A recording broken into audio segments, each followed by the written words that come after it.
Hello there, everyone. Pearl Jr. here. How is everyone doing? I hope all you Michaelers are doing fine. Okay, I got some interesting stuff to report. Stuff that I haven't even, most of the time I post it first and then I talk about it, but some of this stuff that I'm going to talk about, I didn't even post. Okay, so we're going to make sure you get your Stays All Day Shea Fragrance Body Butter, and then I'll give you a free sample of a surprise scent, okay, if you want it. And, I'm telling you guys, all races of people have bought my shea butter, right? Asians, Latinos, Indians from India, Black people, white people. And if I missed you got any group or culture out there, I'm sure that you have bought some of my shea butter, because me and my son have been out there and we're heading off to another a farmer's market today after this. And then I'm going to have dinner with my daughter, me and my son. All right, after that. All right. So anyway, I know that the last couple of reviews were Black people, but I want you guys to know that just more white people are buying my shea butter than even Black people, but a lot of Black people too, but only there's more white people. But anyway, I just want you to know that everybody has skin, right? And shea butter, it doesn't matter the race that you are. It is great for the skin. So I have another review to show you guys real quick. Let me turn this around. Okay, let me let you. This girl is so cute. She's so sweet. Here we go. I bought Scent Cocomania from Philadelphia Curly, and it is amazing. It works wonders on my skin. I've never felt better and never smelled better. And I told my whole family about it, and I'm coming here every week to buy something. It's so amazing. So thank you so much. Isn't she cute? And she did. She bought the shea butter. She used the shea butter. She came back. She wanted to try another scent, and she bought another scent. And so she's just so sweet. So I'm going to get people of all races to do it, to give me on-camera reviews. So they're coming. But I just didn't want people to think, oh, it's only for Black people. Of course not. We all got skin, right? Everybody's got skin. All right. So anyway, so we thank her. That was so sweet. Okay. So that's on my Instagram. All right. So we're going to talk about a few things, and then I only have like 15, 20 minutes, and then I got to get out of here. All right. So the next thing that's going on is, is this, okay? I'm going to preview it with this, okay? And this is fair use because I'm getting ready to talk about it. All right, here we go. This is the Weeknd. He performed Dirty Diana. Did you guys know that?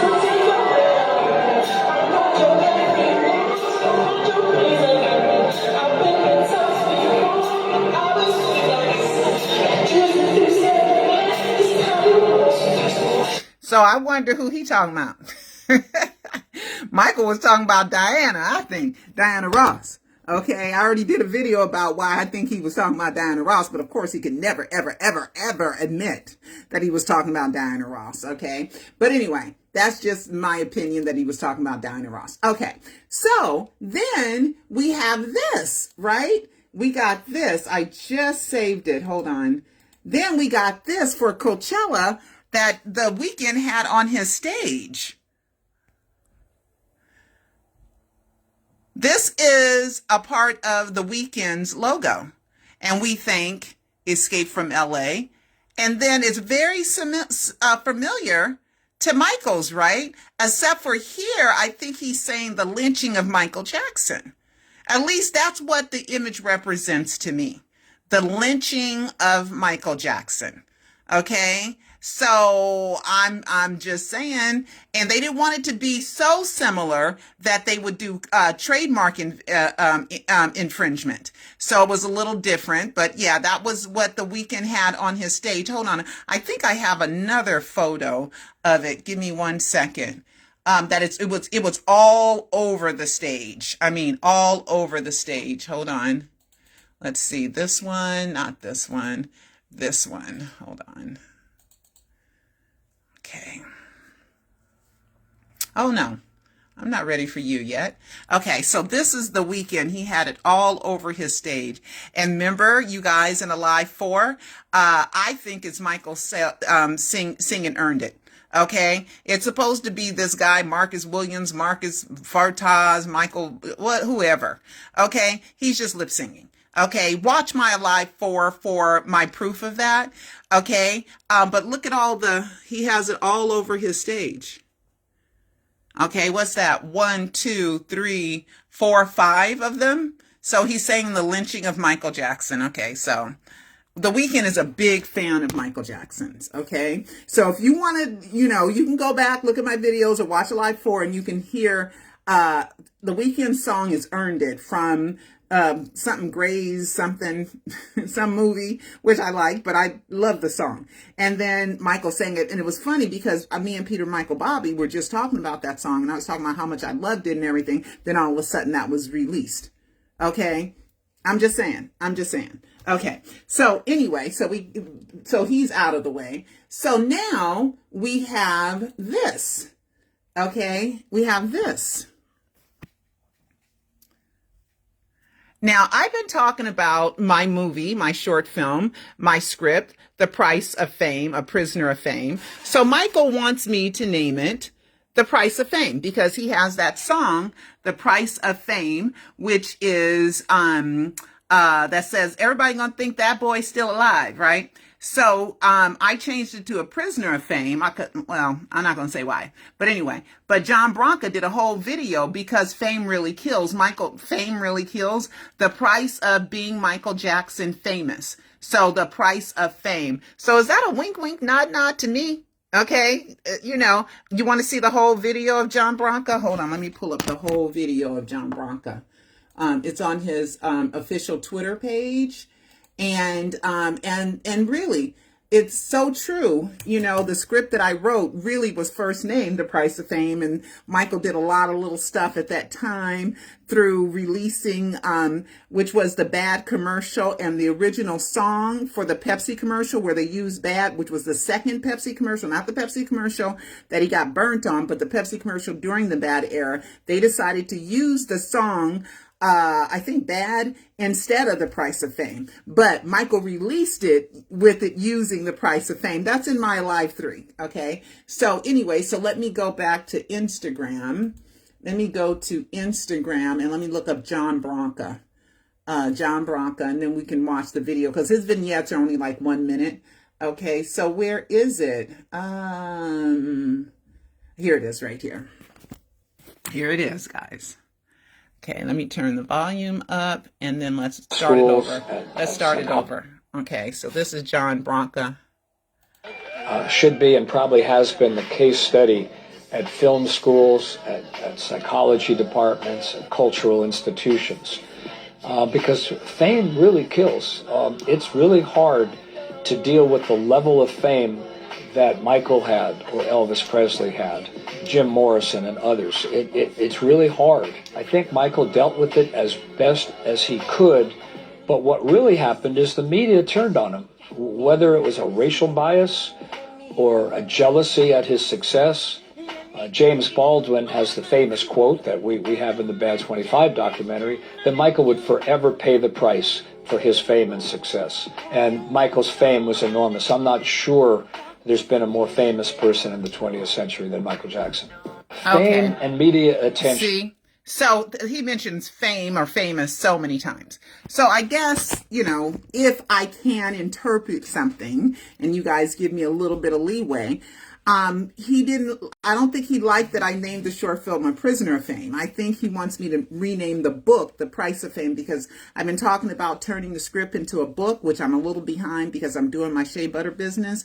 And I'm trying, I am like, my time is just like back to back to back to back. I'm doing both businesses and I'm doing my best to keep up. All right. So was that only that name it The Price of Fame? And then I already showed you guys, you can look up the lyrics, The Price of Fame, and it says they'll think that boy is still alive. So that would be if I was ever able to do a movie, the full movie, or if I was ever able to do the miniseries, that would be the kind of the music that would be scattered throughout the entire film. Like I would have to spend money on that on that song and be able to splice it up in all kinds of ways. So before it goes to commercial, that part of people wonder if that boy's still alive. Oh, so good. And then the flashbacks, I have it written in the flashbacks that the flashbacks will be an animated reality. Oh my God. And my dream would be to get Brandon Howard to play Michael. I don't know if that'll ever happen, if it's even possible, but that would be my dream, to have Brandon Howard play Michael, because Brandon can play 20 years younger and he can play 20 years older. You see what I mean? Well, 10 years younger, 10 years older. We can do 10 to 15. Okay, 20 might be pushing it, but 10 to 15 years either way. So Brandon would be perfect. But the young Michael Jackson, and then there's the black Michael Jackson and the white Michael Jackson and the one nose Michael Jackson and the other nose Michael Jackson. So he changed so many different looks. So I would be able to not hire so many different actors, but basically have the flashbacks, which I wrote it as flashbacks, that will be animated reality. So in the time that we're telling it, Brandon can play that whole part. I wish I could get Brandon. I wish I could get Brandon Howard to play that part. All right. So anyway, so that's kind of that. All right. So Jeffrey. Okay, Jeffrey and Catherine, the Jeffrey stuff that him and LaToya put in storage. It's so funny. They're very careful not to put LaToya as the blame for this. But Jeffrey and LaToya were together when Jeffrey took the stuff. He says because Catherine told him to keep it. And Jeffrey kept it. And then Jeffrey was trying to auction it off. And so the estate has some of the stuff back because they kind of cornered him in a warehouse and set it up as like a coup. And then instead of the auctioneers coming, it was also the estate coming and serving him with a cease and desist or something. So that he would stop trying to sell Michael's stuff. And in that stuff are recordings and on different technical platforms. Okay. So they're going through it. Now, in probate, there's not supposed to ever be a trial in probate, but they have a court date in September. And I can't help. And I called the courthouse. Oh, we don't know. Well, who the hell else is supposed to know but y'all? Okay, I mean, come on. And then I also wrote to the courts and asked them to explain a few things, right? So hold on, let me go here, and let me explain something that I'm getting ready to say. lacourt.org. This is kind of important, guys, because you guys know that I always try to look up the laws, and I always try to give you guys as many facts as I can, not just opinion, but facts. Facts, proof, evidence, and clues that something ain't right with Michael's death, which I have concluded many years ago that Michael faked his death, period, straight up, point blank, because absolutely nothing proves Michael Joe Jackson is dead. All right, so let me go to probate here, and let me show you guys the case. I even got the case number memorized. Okay, because I go see it, so I haven't been on here in a couple of days. Oh my goodness, I got 5 minutes. All right, so this is strange. Okay, this is strange. All right. So here it says Michael Joseph Jackson. We know his name is Michael Joe Jackson, decedent. That means a dead person, right? The filing date of this was 6/29/09, but it says status dismissed 6/15/2018. Dismissed? What the hell? Dismissed? You guys are still doing stuff. How the hell is it dismissed 5 years ago? Almost 5 years ago. Almost 5 years ago. Okay, so they have another hearing on the 21st, the 28th, 5/10. They got all these hearings, right? And there's the court trial, right? So there's not supposed to be any trials in probate. That's weird, right? But I think the Jeffrey situation is going to turn into a trial, okay? Now, if there's no trials in probate, why does it say court trial? Okay. Now, so I looked up certain things with probate, right? How is it dismissed? And they haven't changed it. Like, oops, made a mistake. Dismiss means it's over. It's done. That's what it means. It's over one way or the other. Either there's been a verdict, or there's been a conclusion, there's been a judge's decision, or there's been a settlement, or they're done with everything they need to do. Okay. That is dated almost 5 years ago, right? So, I'm wondering How is that making sense, right? When there's still stuff going on. So how could it be over? It's not over, right? So I decided to look up the law, right? About living estates, right? About living estates. Okay. So here it is. California probate. Here it is, probate code, conveyance or transfer of property claimed to belong to decedent or other person, section 850. Okay, where the decedent while living is bound by a contract. Oh, no, that's not what I want. That's not what the one that I want, even though that's a little bit interesting, but it's a little bit vague and ambiguous. That's when they're alive. Hold on, let me find this. Hold on. Okay, what is a living trust? Okay, what is a living trust? Okay, a living trust is a form of estate planning that allows you to control your assets or your money and property while you are still alive, but have it distributed to people or organizations you select when you die. Depending on your financial situation, there might be appropriate, they might be appropriate, but they are not for everyone. They're saying that a living trust isn't for everyone. Okay, but it's a form of estate planning, right? Living trust. So that's when you are alive, right? So then I looked up, hold on, who handles living estates? So in what jurisdiction handles living estates? Okay. And it says here, what type of cases are handled in Los Angeles probate court? Los Angeles probate court. Given the nature of the cases heard in probate court, it is likely that you will have some involvement with the court at some point in your life.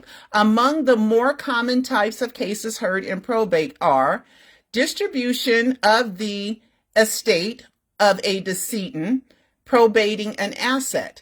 When an individual dies, the assets left behind by the decedent make up his or her estate. That estate must be probated and eventually passed down to the intended beneficiaries and or heirs of the estate.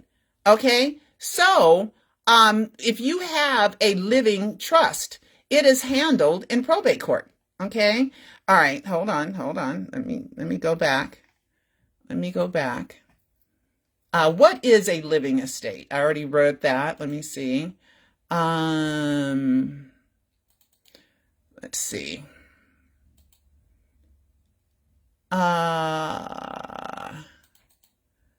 Okay. So the living, let me go back. So, sorry. So living trusts are handled in probate court. Okay. In probate. So am I thinking that the courts now know since June 15, 2018, that Michael is not dead, but they're just handling it as a living estate? And does Catherine filing her objections to a secret deal that the estate wants to do that she objects to, and it's confidential family matters, does it have to do with Michael being alive? I mean, I'm just wondering. Catherine didn't want to talk about it in Janet Jackson's documentary, Michael being dead. She just said, I just can't. Okay, because she's 91, getting ready to be 92, I think, or getting ready to be 93. One of them, 93, I think. You guys can look up her age, but she's over 90, and I think she's tired of playing the game, right? So, and she's trying to get to heaven. She's trying to get through them pearly gates, which is my name, comes from Pearly Kate, comes from Pearly Gates. All right. So anyway, so I'm just kind of wondering why it says dismiss, but things are still happening. And confidential private family matter, when the estate is trying to sell half of Michael's stuff. Okay, that's supposed to be a lucrative deal. And then it's the Michael biopic where they say it's a budget of $120 million.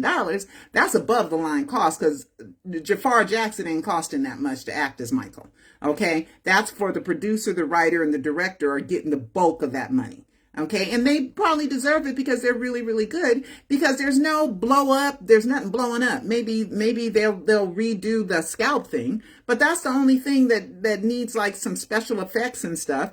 You know, they got to fix up Neverland, they got to fix up Havenhurst, I understand that. But $120 million when you ain't doing a whole bunch of CGI, character generated images, and you're not blowing up a lot of stuff. Sorry about that. And you're not blowing up a lot of stuff. $120 million is a lot of money for a movie. That ain't cheap stuff. Okay. So I'm wondering if Catherine's objecting against that. I'm not quite sure. Oh, there's the tiptoe. The tiptoe is also, see behind me right there? See behind me right there, right there. I just covered it. There's the tiptoe too. I have that in my Michael Jackson, The Trial and Triumph documentary about Michael's innocence, about what happened in the courthouse. I use the tiptoe thing too. All right. So I'm just trying to figure this all out. Okay. Why it says dismissed 5 years ago and stuff is still going on, you know, and living trusts are handled in the probate court. I'm just saying. All right. So, anyway, so I got some stuff with Jeffrey, right? Where is the Jeffrey stuff? Okay. Now, this is, I paid for one of the court documents, and this one here is prepared by the estate. Now, the estate uses, John Bronk and John McClane don't really prepare documents. And it's not unusual for lawyers to have lawyers, okay? But I think they want other people to keep saying Michael is dead because that's what they believe. But I believe John Bronca and John McClane know that Michael faked his death, and that's the trade secrets. That's what I believe. Okay, you can watch my live docuseries and figure out why.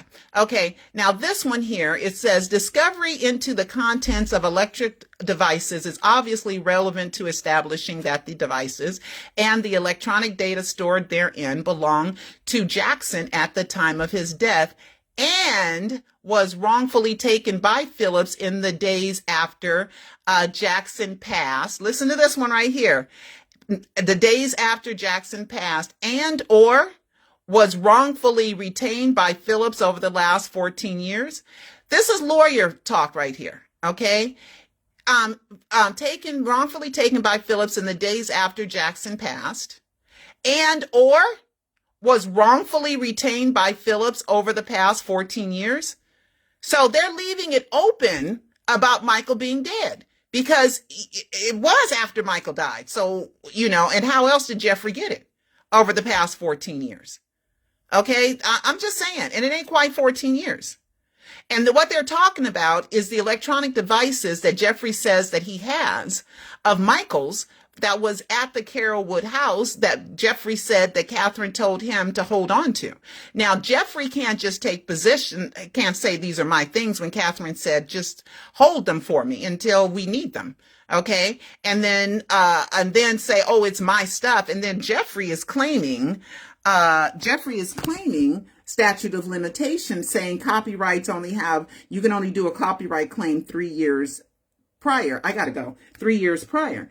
For 3 years. And he's saying it's longer than 3 years, but it hasn't been copywritten because they don't have it to copyright, but it's Michael's stuff. Okay. The estate is going to win this case. Okay. Jeffrey is not going to win this case. Now, I know possession is 9/10 of the law, but when somebody gives you stuff, not for your ownership, but for you to hold on to. Now, maybe they might have to pay Jeffrey storage fees for all these years for, having that stuff. You know, which I think is reasonable, you know, but Jeffrey, you know, just give him the stuff back. And why is there such a big hoopla? Jeffrey should just say, yeah, it's yours. Duh. You know, it's a duh. That doesn't belong to you. Nobody just gave Jeffrey all of Michael's stuff that was at Carrollwood that day. Here, Jeffrey, you're LaToya's boyfriend, not even her husband, but you can have everything that was at the house at Carrollwood that you took. You can have it. Why? Why the hell would they give it to him? No reason to give it to him as a gift. Hold on to it, put it in a storage place, and we'll get back with you and get it when we need it. All right. Then Jeffrey went out, decided that he was going to be talking to Julian's auction, And also caught the coroner with a big old lie about the driver's license. Okay, the coroner lied. Ed Winter told me he sends all driver's licenses back to the California Department of Motor Vehicles, which TMZ had posted a copy of their driver, the publicly available copy of the driver's license at the time of the death announcement, saying his name was Michael Joe Jackson. And we have several driver's licenses, U.S. passports, Korean visa, $3 million bail, so on, that Michael's real name is Michael Joe Jackson. FBI file, Michael Joe Jackson. We know that. And we know, according to the Department of Public Health, that you are not allowed to use assumed names, aka also known as, on the death record. You must use their real, true legal name on the death record. Period. Now, why don't fans, the naysayers, just go, yeah, that's a good one. It's plain. It's easy. But anyway, so Jeffrey had the driver's license. So the coroner couldn't have had it because Jeffrey had it all these years. And Jeffrey was there from June 25th to Independence Day, which is July 4th. Freedom, greatest demonstration of freedom in the history of our nation. Yeah, Michael, we know. Okay, so let's see. Let's see what else I have here.